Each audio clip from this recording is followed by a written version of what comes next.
Born on 28 October 1949, is a native of Nakhon Si Thammarat, southern Thailand. He went to Harvard University, Cambridge, Massachusetts, USA, where he received his master's degree and PhD in 1974 and 1982, respectively.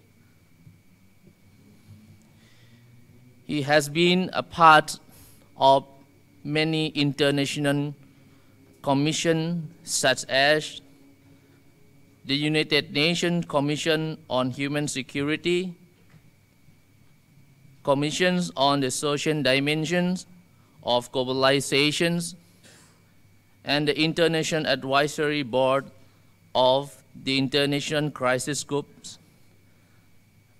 As an extraordinary political leader and member of several international forums, he has championed for the values of democracy and human rights.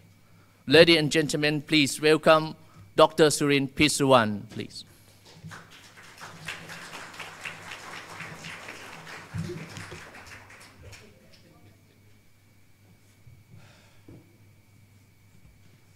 Thank you very much. Assalamu alaikum wa rahmatullahi wa barakatuh. Bismillahir Rahmanir Rahim. Your Excellency Nazira, the Ambassador of Malaysia to Thailand, Dr. Nashruddin of GMM, Dr. Vinay Dahlan, Dr. Jaran, members of the organizing committee, distinguished participants, ladies and gentlemen. I accept this invitation with a sense of humility, because the issue that you ask me to talk about is an extremely complicated issue. That's why I came with all these books, so that if I need some references, at least I can open up and show you. That's a scholar in me. I have been in the profession of diplomacy for the last 40 plus years, but deep down, I'm still a student who is always in search of more knowledge, more understanding, and more guidance. And when I say that, it is not very much far away from the issue that we are addressing today. I think the problem of extremism, the challenge of fundamentalism, and the derivatives of these two have something to do with the lack of what the philosophers would call the philosophical humility. Meaning, I know that I know very little. Meaning, well, in the tradition of Islam anyway, the wisdom from the pondok, from the madrasa, from the schools here in southern Thailand, southern Philippines, Malaysia, northern. The wisdom of the madrasa is at the end of your reading the text, the Quran or otherwise, with your students. The professors, the gurus, invariably invoke this phrase, Wallahu a'lam.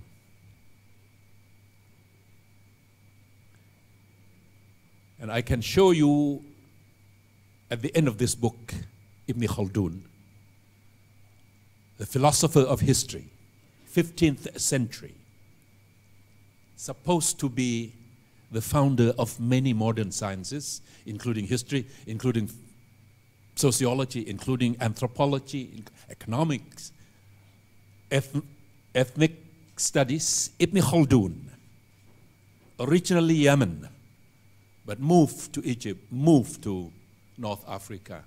At the end of this book, Introduction to History, Human History, he said, God knows best.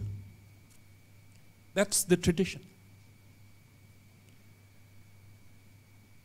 The realization and the awareness and the passionate acceptance that I know very little, therefore I should hold back from making a judgment on other people.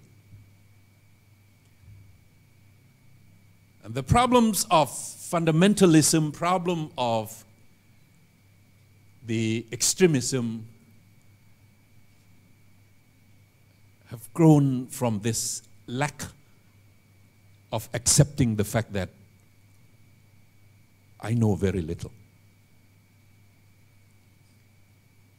So for moderation to take root, you need a philosophical understanding of the scholarship that you are pursuing, or the scholarship that underpins, that informs your intellectual exercises. You need that philosophical understanding that the realm of knowledge is forever open.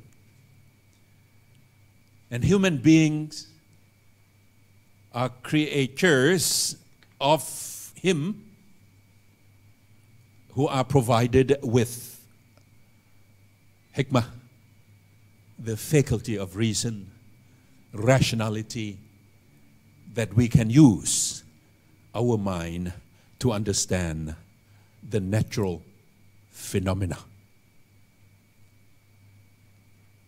And the Quran and the Hadith and the tradition of classical Islamic studies are full of this recognition that human beings are animals with the ability to reason. Insanun natiq. So when I say moderation can only take place when you have that philosophical outlook, mindset, that I'm not going to be absolute about this issue. I leave some part of it for my fallibility. He knows. He knows more than I. So what I'm telling my students, or what I'm writing, or what I'm communicating, or what I'm pronouncing, what I am judging, maybe only 75% right, maybe only 50% right, maybe 50% wrong, maybe 75% wrong, maybe I am right only 25%. So, Dato, how do you propel the global movement of moderates if we don't go to the fundamental assumption of the message? Moderation means I restrain myself from calling you a kafir, from saying that what you're doing is haram, from saying that my opinion is the only one that is right, that is correct. The rest are nonsense. That's absolutism. That's dogmatic. That's the narrowness of the mind rather than the openness of the intelligence. I went to Oxford for a year. I never had British education. I was, and I am proud of that affiliation with Oxford. I bought a pin. In fact, the cufflinks are still Oxford. I bought a pin and put it here. Not this one. I walk into the Regent Mosque in London. And I was dragged by hand. Take that pin out. I guess the assumption is God doesn't want to know, doesn't need to know that you are affiliated with Oxford. But I said, MashaAllah, I didn't think anything about this thing. I am here to pray. I just happened to be here at the Asr time, afternoon prayer. I just want to pray. That's had nothing to do with my being here trying to pray with you, but this scholar, wheelchair from the Sudan, in white, said, take it out. You are not supposed to wear anything in the front of Allah subhanahu wa ta'ala. Now, if you are moderate, you are not going to call that kind of judgment. If you are moderate, you will be reluctant to tell anybody else, to correct anybody else, to impose on anybody else your opinion on that particular issue. That's why I think we first have to address that philosophical, that academic, that intellectual foundation of what is moderation, what is moderate. So, to me, you have to adopt a new mindset. A mindset that would allow human intelligence, Ibn Khaldun call it, habit of intellection. Meaning you use your reasoning ability to deduce, to draw conclusions, to compare, to draw analogy, and to come to the conclusion what is what, which is right, which is wrong, on your own, by your own, with your own ability. Of course within the frame, of course within the hadith, within the Quran, but your own exertion, ijtihad, has to be there. And you are responsible for it. La yukallifullahu nafsan illa wus'aha. Those who understand the Quran, Allah does not expect from anybody more than the ability of him or her. That soul. La yukallifullahu nafsan illa wus'aha. So it is the individual that is being called upon to stand up and do your own reasoning. Do your own analysis, do your own analogy. So get rid of that mentality of absolutism that our way is the only way. Everybody else is wrong. And nobody else understands the text, the hadith, and the heritage, the legacy that we have received 1,400 years ago. Nobody could make a judgment on that except me, us. That's the root of extremism. That's the root of absolutism. That's the root of conflicts among us and between us.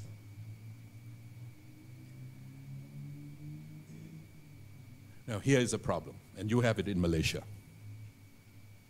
and they have it in Indonesia. It's called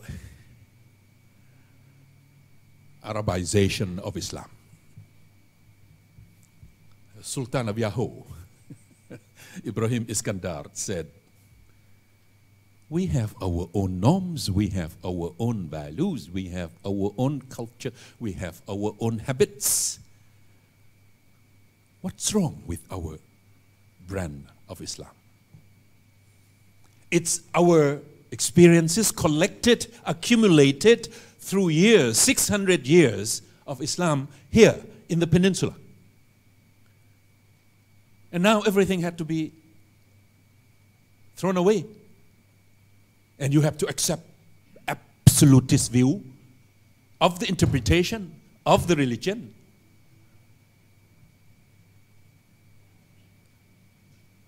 Sultan Ibrahim Iskandar said, that's not right. Be careful about that.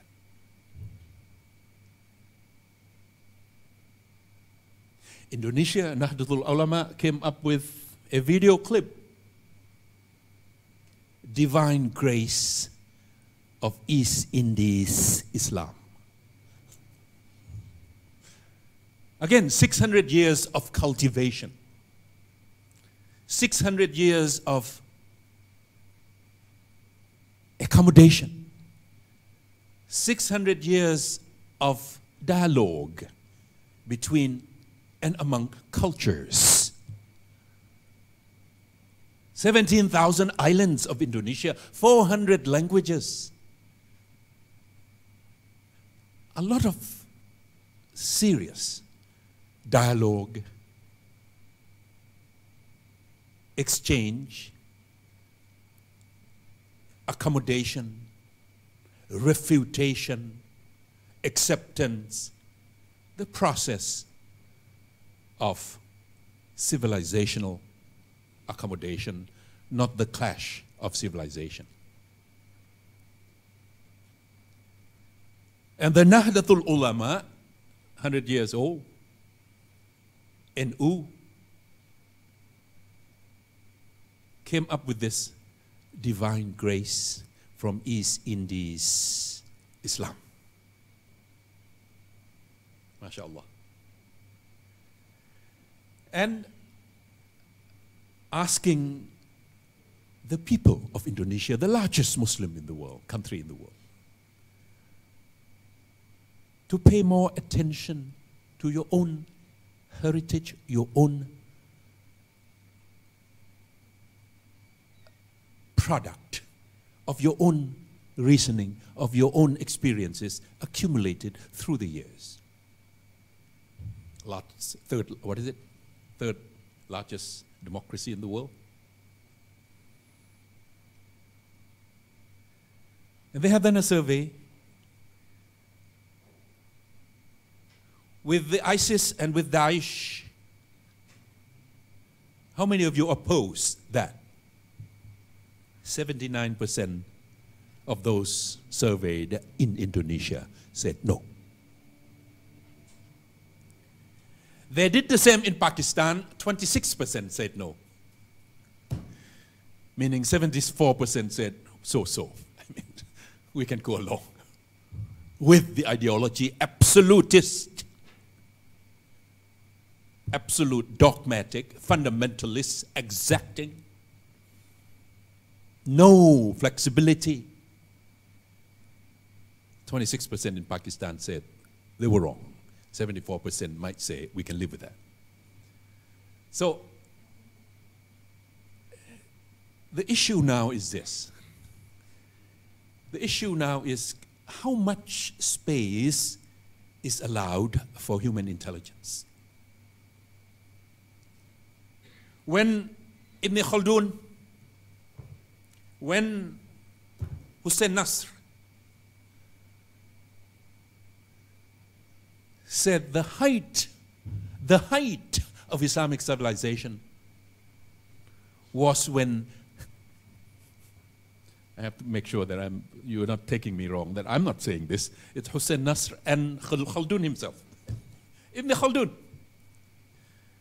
said, the height of science and technology and innovation in the Islamic community, the larger Islamic world, the height of it was achieved when non-Arabs work on those science, technology, and innovation.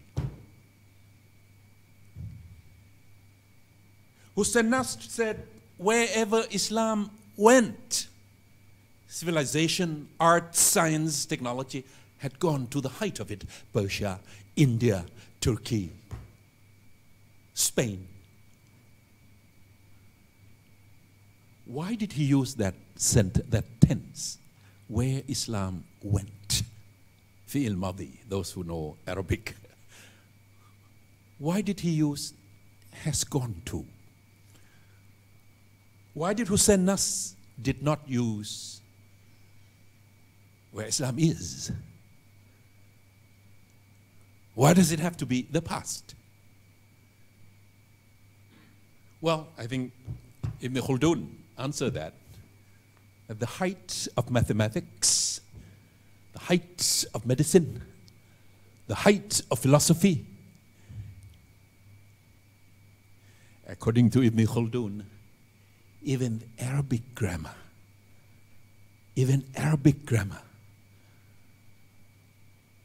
was done by Sibawai, a Persian scholar. Because 200 or 300 years after the text, after revelation, after Muhammad, the Persians, the Indians, the North Africans were asking, how are we going to get to the soul of the text if we don't know the grammar, if we don't know the language in which it was revealed? So Sibawai came up with the rule of the grammar of the Arabic language, a Persian.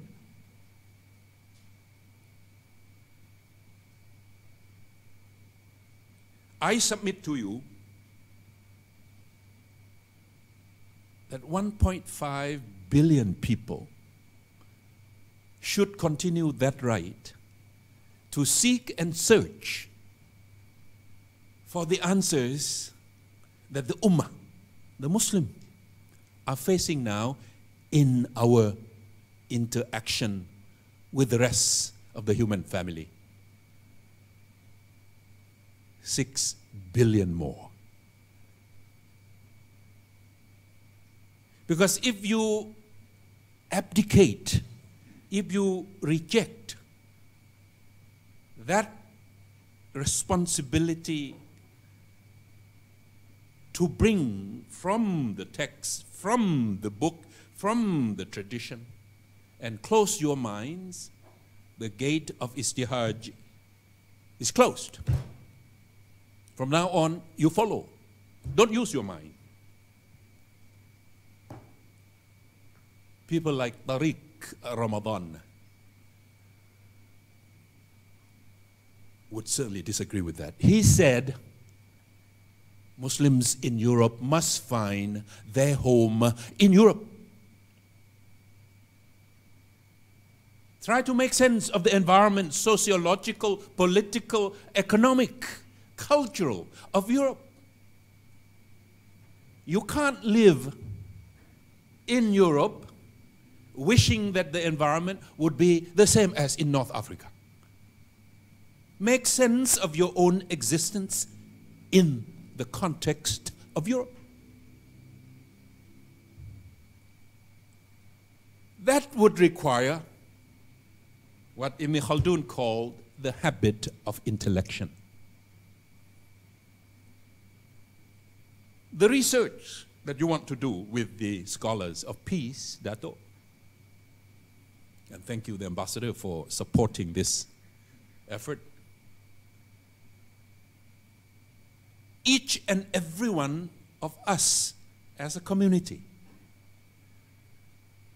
will have to find a way how to handle this environment which is pluralistic, which is a characteristic of globalization, which is the reality of modern world.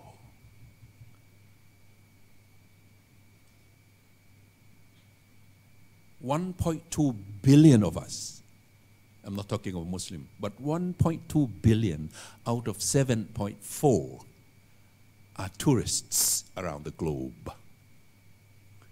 And among them, a lot of Muslims.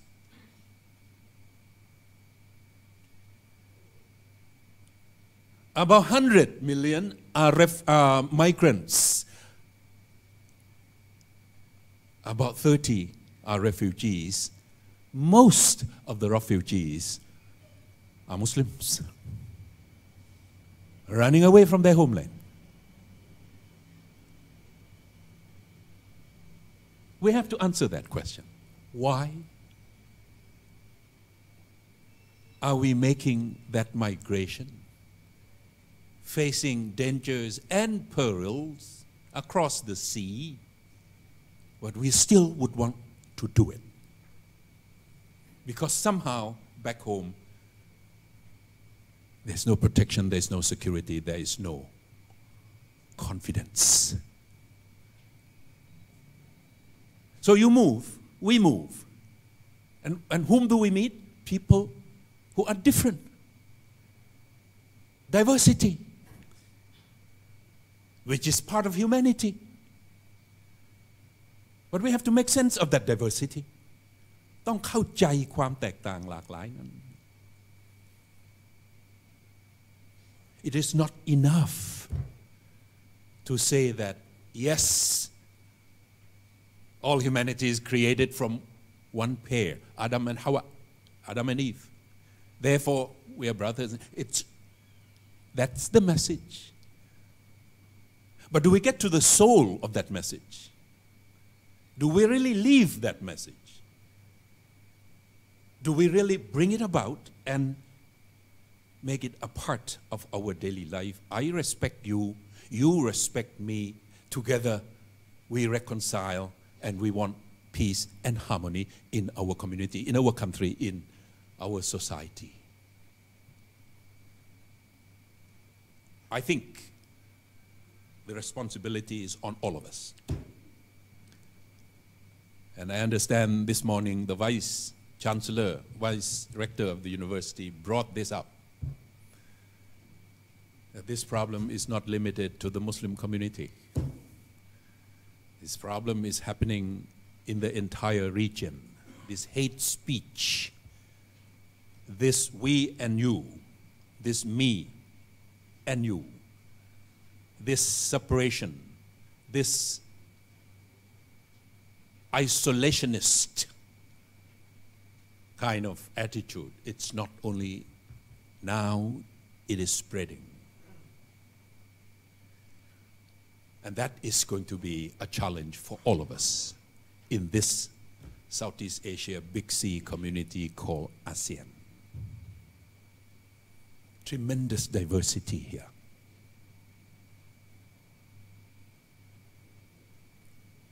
Only opening up to each other, respecting each other, mutual respect for each other, collaboration with each other, trying to understand each other. And to begin to do that, you can't hold that mindset, that absolute.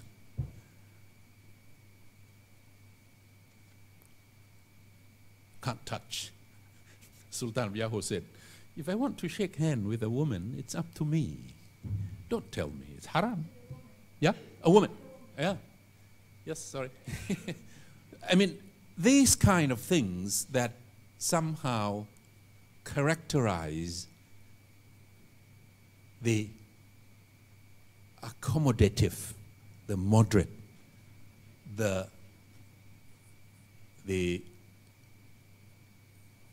I think the word flexibility can bring me problem, but I mean, these are the kind of things that we accommodate each other through the ages. And we have to live with it. Let me drop another bomb. When you are used to absolutism in your political, economic, and social governance, when you only know absolute power, when government and state provides everything, you don't have to ask, we know what you want. When we have enough, we've been provided enough, we'll take care of you. You don't have to struggle. All of a sudden, they have to face the openness. And it's very difficult to understand that diversity out there. It's not the same as what we used to.